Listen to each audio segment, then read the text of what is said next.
Bismillah. Assalamualaikum warahmatullahi wabarakatuh. Perkenalkan, saya Muhammad Isa Ansori.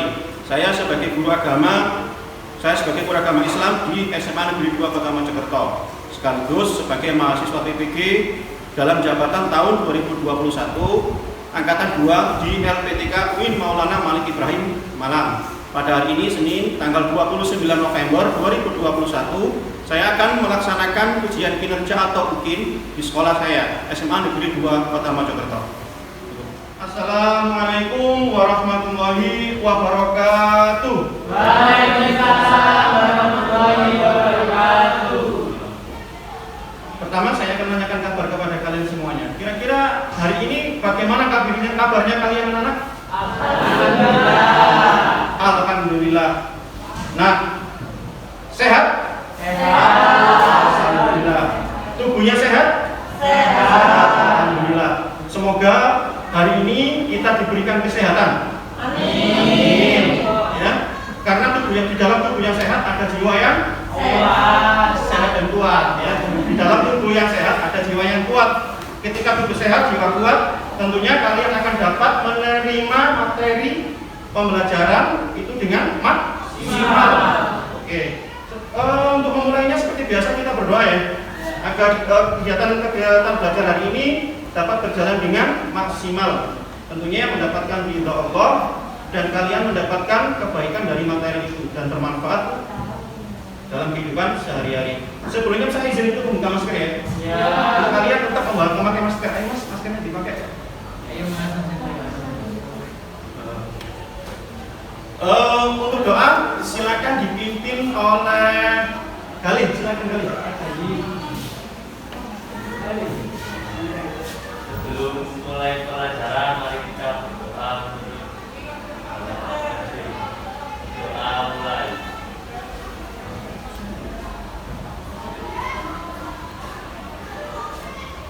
Doa selesai. Oke. Selanjutnya saya ingin mengecek kehadiran kalian semuanya. Iya. Hari ini siapa yang nggak masuk? Banyak yang satu, Pak. Halo? Banyak yang dari satu. Oh, banyak pindah yang di sesi 1. Tapi di sesi 2 ini semuanya masuk ya? Ada yang enggak? Siapa kira-kira? Izin. Sofi, Oke, nggak apa-apa. Alasannya apapun, semoga itu sungguh-sungguh gitu ya. Yang kalian di sini tetap semangat dalam belajar. Oke, baik Pak. Kita menyiapkan, tolong disiapkan di meja kalian buku paketnya, HP-nya dan lain sebagainya. Ayo, jika melihat sampah di sekitarnya diambil dan dibuang, gitu ya.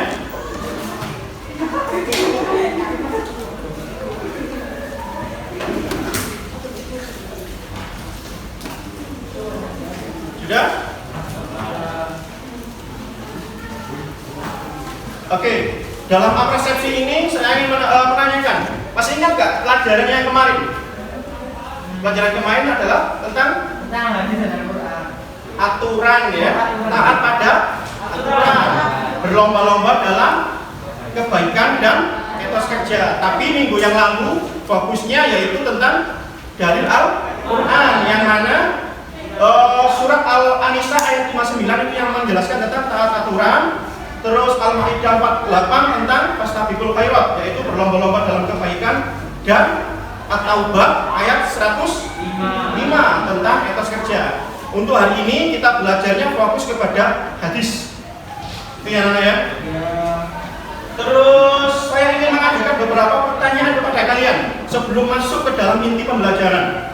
Pertanyaan yang pertama adalah, di dalam hidup ini pasti ada banyak aturan untuk kita, ya Pak enggak? Ya. Nah, apa jadinya jika banyak dari kita melanggar aturan? Angkat tangan dulu. Sebutkan nama dan nomor absen. Nama Muhammad Zaini absen 23. Bagus. Terus? Kalau kita tidak menaati aturan maka bunyi tidak akan dari satu yang timbang maka dari kericuhan. Ya, jika dalam hidup ini tidak mentaati aturan, maka hidup ini tidak akan seimbang, tidak akan balance, dan akan menimbulkan banyak kericuhan. Bagus. Pertanyaan yang kedua, apa jadinya kalau hidup ini ini yang seharusnya dinamis, tidak ada motivasi. Dinamis itu adalah semangat. Bayangkan, hidup ini tidak ada semangat. Kira-kira apa jadinya? Nama dan nomor absen. Nama Alexander dari Putra, nomor absen 21. Jika hidup ini tidak ada dinamis ya, Pak? Iya, tidak ada semangat. Tapi maka hidup ini akan majemuk dan banyak berfokus pada titik itu saja. Iya. Saudara siapa tadi? Lexiano menjelaskan bahwa jika hidup ini tidak dinamis, hidup akan menjadi majemuk. Apa itu maksudnya? Cuma stuck di situ aja, Pak. Oh, akan maju. Stuck atau berhenti di situ saja. Ya. Dan terakhir tadi apa? Hidup itu nggak akan maju gitu, Pak. Jadi cuma diam di situ gitu. Hidup itu akan diam di situ, stuck, bisa jadi membosankan. Betul? Ya. Selanjutnya apa jadinya? Saya tanya sebelum, kalian memiliki cita-cita nggak? Punya. Sekarang saya tanya, Mas Bima, cita-citanya apa? Mas Bima ingin menjadi seorang dokter.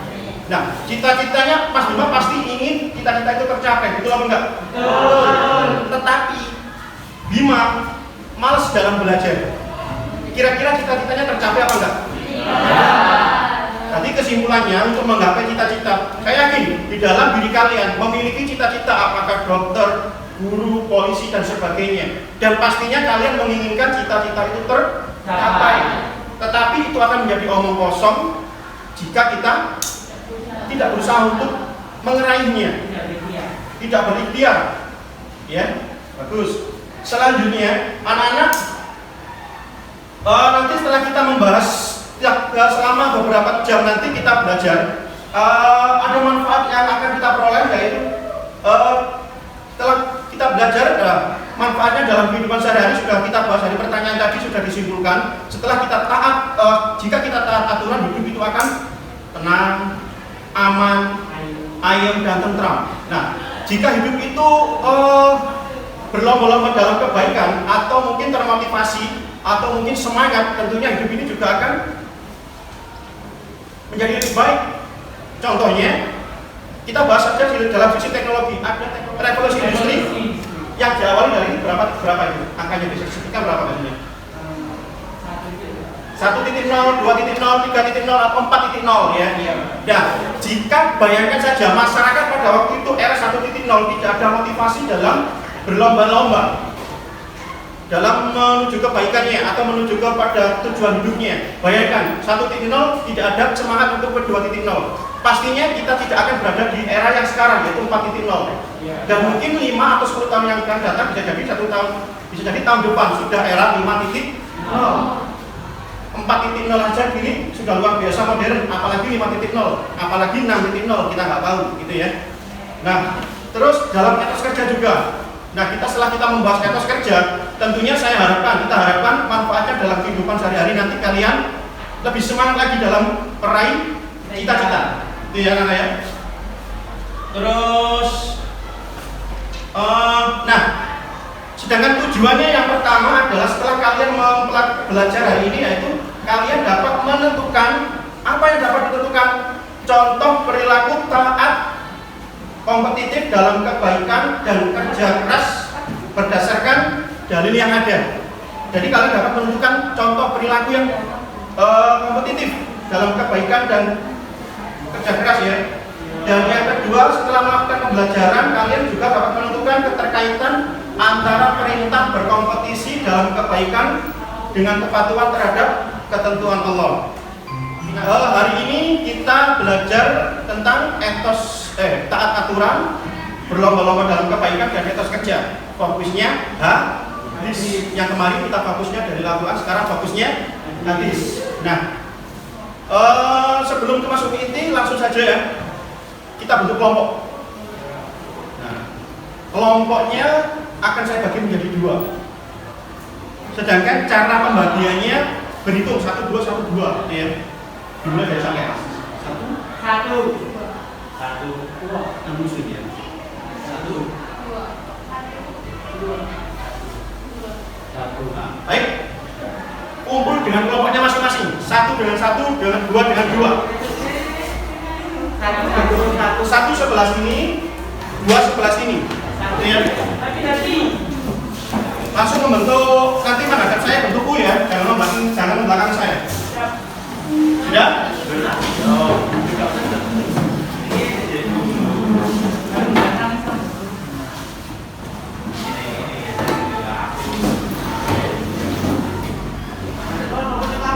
Sudah? Baik ya? Baik anak-anak, sekarang saatnya literasi. Literasi itu tidak hanya membaca buku, tapi melihat video juga literasi. Sedangkan video kali ini tolong diperhatikan dengan baik, dicermati dengan baik. Satu kali putaran harus paham, gitu ya.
Dari video itu satu aja kesimpulan, paling sederhana, apa kesimpulannya? Hai, siapa? Kesimpulannya ya kita dalam hidup itu harus saling mematuhi, mematuhi aturan lalu lintas sama kita harus balance biar seimbang. Bagus. Ada lagi? Jawabannya bagus. Ada lagi? Ya, silakan. Kesimpulannya dari situ kita dapat ambil bahwa kita dapat memulai apapun pekerjaan itu dari kita sendiri, dari mulai dari kecil sampai besar. Ya, jadi pertama hidup ini harus balance. Ya, kita harus menyeimbangkan antara dunia dan akhirat. Dan yang jawaban yang sahabatnya Mas Lexino, kita harus memulai dari yang terkecil sampai yang terbesar. Kita mulai dari hal yang sederhana, ya. Untuk menggapai sesuatu, kita harus mulai dari sederhana. Semisal kalian sekolah ini, nggak mungkin sampai ketika sampai usia sekolah langsung SMP, ya mungkin juga kan? Mulai dari playgroup, TK, SD, SMP, baru sekarang SMA. Semua membutuhkan proses.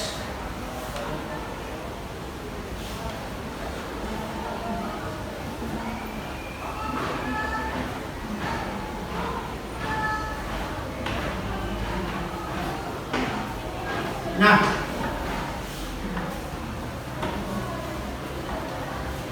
saya akan membagikan lembar kerja peserta didik, ya, kelompok 1, kelompok 2, dan lembar ini akan kalian diskusikan. Tentunya menunggu aba-aba atau perintah dari saya. Kelompok 1 tadi perwakilan.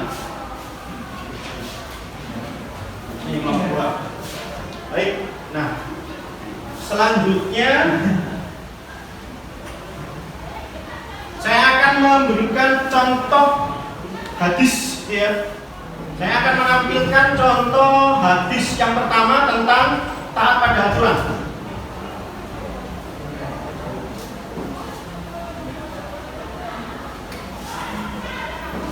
Nah, coba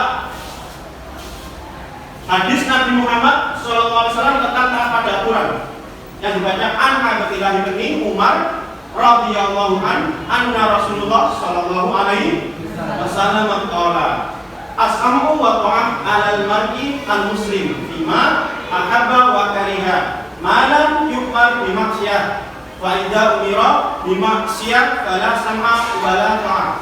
Yang artinya sesungguhnya Rasulullah bersabda, mendengar dan taat itu wajib bagi seorang muslim, terlepas dia suka dan benci, selama ia tidak diperintah berbuat maksiat. Jika diperintah untuk maksiat, maka tidak ada kewajiban mendengar dan taat. Nah, isi kandungannya adalah kita wajib, ya, wajib terhadap apa, Pak? Patuh dan taat terhadap ulil amri, pemimpin. Di dalam negara pemimpin kita siapa? Presiden. Mulai dari presiden, gubernur, wali kota, RT, RW, kepala sekolah, ayah sebagai kepala rumah tangga, kita wajib mentaati.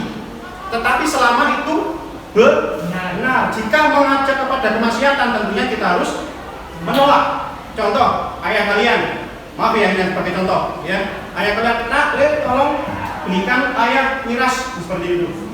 Apa jawaban kalian apa kira-kira? Ya, tolak, maaf ya, itu dosa.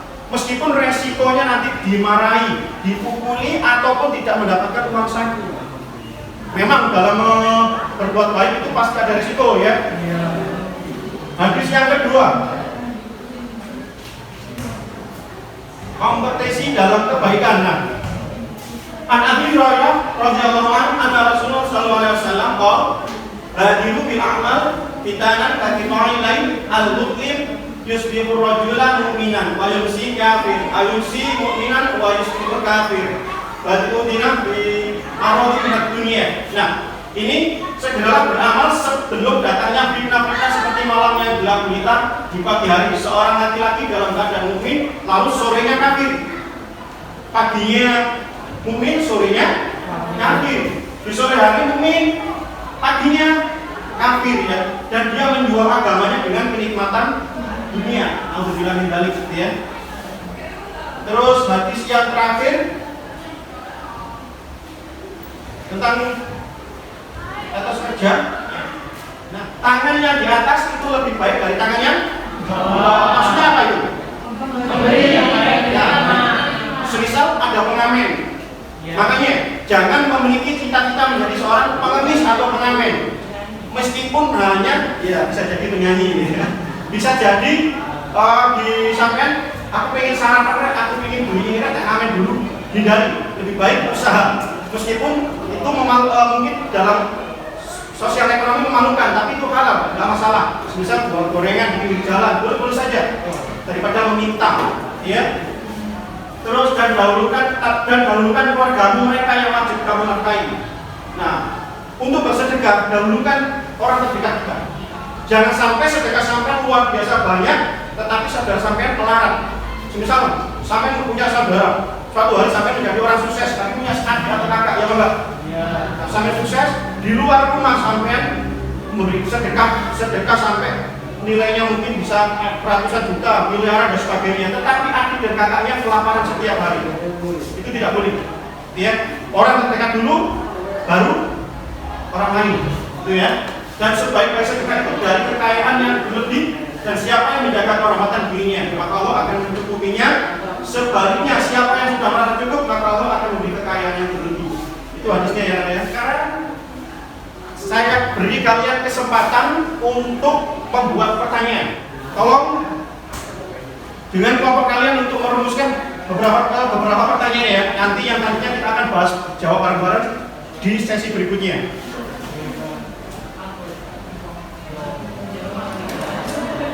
Nah, di sesi ini silakan sampai kerjakan dengan kelompok kalian lembar kerja tadi, ya.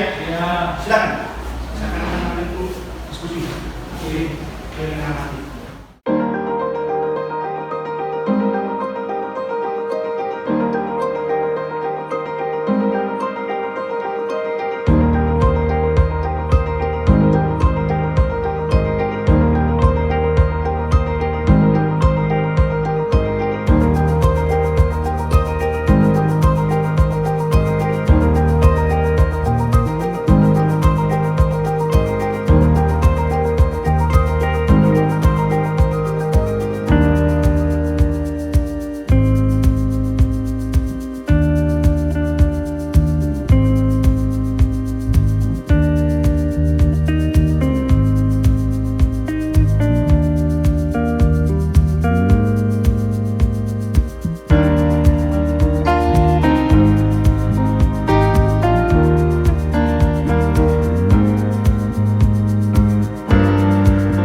kita sesi komunikasi.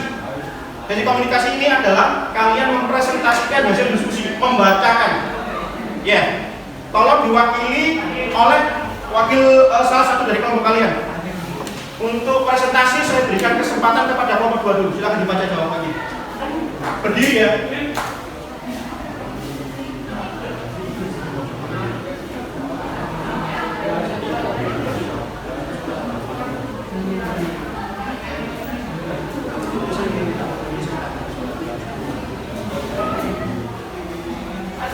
Ayo silakan. Pak, ini dibaca semuanya ya? Biarkan kelompok 2 dulu. Ayo silakan dibaca.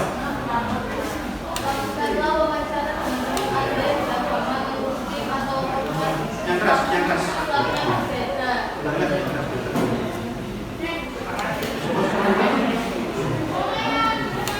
Lakukanlah wawancara dengan Anda yang beragama Islam atau ormas Islam yang berbeda dengan cara beragama yang baik.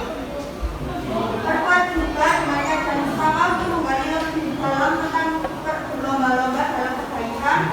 Kumpulkan hasilnya lalu lakukan presentasi luas dengan bimbingan dari ahli Anda.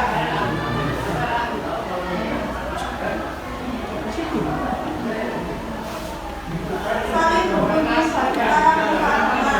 Selain masyarakat yang harus sama-sama belajar untuk menghargai dan menghormati ajaran agama lain, para pemuka agama juga harus bisa melakukan hal tersebut. Antar pemimpin agama juga harus saling ditunjuk. Kedua yaitu bersikap hal positif. Tentunya dalam sebuah pertemuan antar agama yang dibicarakan adalah hal yang positif. Contohnya sebagai praktisi sehari-hari komunikasi antar agama bukan yang salah-salah, tapi berbicara hal yang positif. Cukup, terima kasih. Wassalamualaikum warahmatullahi wabarakatuh. Kesimpulannya adalah toleransi beragamanya adalah tadi apa sih tadi? Saling menjaga silaturahim, gitu ya. Ya. Terus saya berikan kepada kelompok kedua untuk mempresentasikan. Silakan. Pertanyaannya yaitu lakukan pengamatan di lingkungan Anda tentang pemimpin yang tidak amanah. Lalu langkah apa saja yang Anda lakukan bersama pihak lain agar pemimpin tersebut menjadi baik. Perkuat juga dengan kajian pustaka untuk menggali lebih dalam tentang solusi menghadapi pemimpin yang tidak amanah. Lalu kumpulkan bukti-bukti portofolio Anda dari hasil pengalaman tersebut. Jawabannya yaitu contohnya melihat polisi yang menerima suap ketika ada pelanggaran di jalanan. Solusinya yang pertama yaitu merekam lalu diviralkan supaya segera ditindaklanjuti oleh pihak berwajib. Solusi kajian pustakanya yaitu mengadukan perbuatan anggota Polri yang dianggap menyimpang melalui propampolri.go.id. Lalu jika mitra humas mengetahui ada oknum anggota Polri atau PNS Polri yang melakukan tindakan menyimpang, segera mencatat namanya, pangkat dan kesatuan anggota tersebut dan melaporkannya ke Propam Polda Kaltim sesuai wilayah. Demikian presentasi dari kelompok kami. Wassalamualaikum warahmatullahi wabarakatuh. Nah, di lingkungan kalian pasti kalian melihat 1-2 orang pemimpin yang tidak amanah. Nah, kelompok ini memberikan contoh di lalu lintas ya. Di lalu lintas biasanya maaf, ini saya tidak berarti institusi ya, oknum. Ya, saya mengatakan oknum. Ada oknum polisi yang biasanya menerima suap. Ya enggak? Iya. Ketika kita melanggar lalu lintas, apakah kita tidak punya SIM, lampu merah sebagainya, kita di stop ya, dan salam tempel. Jika melihat seperti itu, jawaban dari kelompok ini di video dan diviralkan. Tapi untuk saat ini, tolong hati-hati ya. Ya, untuk memviralkan pun kita juga bisa kena undang-undang ITE. Bisa juga, kalian juga kena hukuman ya. Jadi solusi yang terbaik yaitu tadi sesuai dengan kajian pustaka melapor. Ya, melapor sesuai dengan hotline yang diberikan atau wilayahnya. Entah itu nanti ditanggapi atau tidaknya, kita tawakal pastinya. Baik, selanjutnya, nah tadi kalian sudah saya berikan kesempatan untuk membuat pertanyaan, ya kan? Nah, sekarang kita bahas pertanyaan itu. Untuk kelompok 1, pertanyaan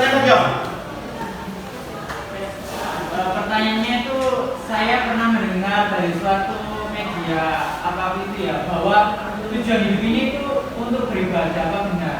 Atau hidup ini itu harus seimbang, balance antara dunia dan akhirat? Nah, pertanyaannya, nah, ada mungkin kalian pernah mendengar kajian atau mungkin ceramah seorang ustadz yang menjelaskan bahwa hidup ini tujuan hidup ini adalah beribadah, ya. Yang dalilnya wama khalaqnal jinna wal insa, dan tidaklah Allah menciptakan manusia dan jin dan manusia illa liya'budun, ya, kecuali beribadah. Nah, Pak, apakah hidup ini hanya beribadah saja ataukah hidup ini harus menyeimbangkan? Kira-kira ada yang bisa menjawab yang nomor 2? Kira-kira hidup ini hanya beribadah saja atau menyeimbangkan? Menyeimbangkan antara dunia dan akhirat. Alasannya kenapa? Karena hidup ini kan dua kali, yang di pertama di dunia itu. Oke, bagus. Kehidupan ini tidak hanya di akhirat tapi juga di dunia. Mungkin saya bisa menambahkan ya. Nah, dalam hidup ini selain beribadah, apakah itu puasa, zakat, sholat dan sebagainya, kewajiban kita juga menuntut dunia, karena dunia ini adalah perantara mencapai akhirat. Hidup ini butuh makan. Nah, seandainya maaf, kalian nanti ya sholat, puasa, ya puasa, pokoknya ibadah aja, mungkin itikaf di masjid setiap hari. Nah, kalian memiliki anak istri, kira-kira anak istri kalian akan dimakan, dinafkahi siapa? Ya apa enggak? Nah, untuk menafkahi atau untuk biaya hidup kalian pun juga membutuhkan dunia. Ya apa betul? Selanjutnya tadi pertanyaan kedua Tentang taat aturan. Kenapa kita masih banyak orang yang melanggar aturan dan tidak disiplin? Berbanding terbalik dengan negara Jepang, padahal negara kita mayoritas muslim. Oke, kesimpulan pertanyaannya adalah di lingkungan di sekitar kita, bahkan kalian sendiri mungkin ya. Aturan yang sudah diberikan sekolah, contohnya jangan datang terlambat tapi terlambat. Iya kan? Jangan mengendarai kendaraan bermotor sebelum memiliki SIM. Tapi kenyataannya banyak yang sekolah menggunakan motor dan banyak aturan-aturan yang kalian langgar. Ya kan? Padahal Islam mengajarkan atiullah wa atiu rasul wa atiu ulil amri, dan mentaati ulil amri pemimpin, dan setiap pemimpin pasti memiliki aturan. Satu contoh, di dalam sekolah pasti memiliki aturan, di rumah memiliki aturan, dalam bernegara memiliki aturan. Nah, tapi kenyataannya khususnya di Indonesia, kita sendiri atau lingkungan kita sendiri sering mengabaikan aturan. Dengan perintah yang sudah jelas, ya, agama kita menyuruh kita untuk mentaati aturan, negara juga menyuruh kita untuk mentaati aturan, tetapi kita sering mengabaikan aturan, bahkan melanggar. Berbanding terbalik dengan negara Jepang. Yang kita ketahui negara Jepang bukan mayoritas muslim ya, tetapi memiliki tingkat disiplin yang luar biasa. Bahkan setelah 1 detik aja menjadi catatan. Ya enggak? Bahkan saya pernah mendengar itu kalau nggak salah target lulus dikatakan di usia 24. Ketika tidak lulus di usia 24, apa yang terjadi? Bunuh diri. Ya kan? Orang Jepang jika tidak mencapai targetnya dalam hidupnya, cita-citanya, mereka akan bunuh diri. Tetapi itu bukan contoh ya. Meskipun kita tetap taat aturan, jika ternyata kita taat aturan, sudah bekerja dan sebagainya, cita-cita kita belum tercapai, apa yang terjadi? Tetap berusahakan lagi. Ya. Nah, anak-anak, saya akan menyimpulkan hasil belajar selama 1 jam pelajaran ini atau 3 jam pelajaran ini. Kesimpulannya adalah hari ini kita sudah belajar mengenai tentang taat aturan, ya kan? Kedua, berlomba-lomba dalam kebaikan. Yang terakhir, etos kerja. Dan fokusnya adalah hadis. Nah, kesimpulannya, yang pertama ya, setelah kita belajar, tolong kedepannya kita lebih taat aturan. Semisal taat aturan dalam beragama, apa itu beribadah, ya. Sholat 5 waktu dijalankan, puasa wajib Ramadan dijalankan, ya. Kalau taat kepada ulil amri pemimpin, apa yang harus kita lakukan? Melakukan mentaati peraturan yang ada sekecil apapun, gitu ya. Peraturan di dalam rumah, di dalam sekolah, ya, semuanya ditaati. Terus untuk berlomba-lomba kebaikan juga sama. Hidup ini kita harus dinamis, harus berpikir positif dan menjadi lebih baik. Dan etos kerja.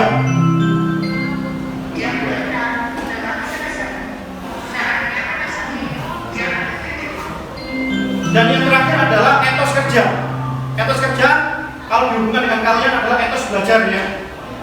Yang mana kalian memiliki cita-cita. Untuk menggapai cita-cita itu agar tercapai tentunya kalian harus bekerja keras, yaitu belajar dengan sungguh-sungguh. Ya. Demikian kegiatan inti. Selanjutnya adalah kegiatan penutup, yakni saya ingin menanyakan kepada kalian, kira-kira bagaimana perasaan kalian selama belajar beberapa jam kebelakang tadi? Menyenangkan. Terus seru. Ada lagi? Bagus. Banyak pelajaran yang dapat didapatkan, diperoleh. Ingat, pelajaran itu tidak hanya diterima, didapat dan ditulis, tetapi diamalkan, ya. Yang kemarin yang tadinya tidak disiplin, tidak tata aturan, telat, ya, setiap hari telat, bahkan seminggu sekali telat, langganan, ya. Ini untuk kedepannya lebih aktif. Yang biasanya berangkat jam 6, berangkat setengah 6, ya. Yang hidupnya biasanya stagnan, tidak dinamis, lebih semangat lagi. Meskipun kalian sudah diputus oleh kekasih sampean, tetap semangat, ya. Karena dunia tidak berakhir hanya dengan diputus kekasih, ya. Hidup ini masih panjang. Dan untuk mencapai cita-cita pun harus kerja keras, ya. Nah, untuk pembelajaran berikutnya untuk minggu depan adalah kita sudah masuk kepada ujian harian, ulangan harian, gitu ya. Ulangan harian. Kalau dipersiapkan dari pertemuan kedua ketiga kita, ya, dipelajari, minggu depan kita ulangan. Untuk hari ini kalian akan saya berikan soal, gitu ya, soal berupa Google Form. Nanti tolong dikerjakan, link saya akan berikan dan dikerjakan, gitu ya, nanti ya. Selanjutnya ada pertanyaan nggak ada ya? Alhamdulillah. Sudah cukup, gitu ya. Anak-anak, untuk belajar hari ini kita tutup dengan bacaan hamdalah bareng-bareng. Alhamdulillah. Terima kasih. Wassalamualaikum warahmatullahi wabarakatuh.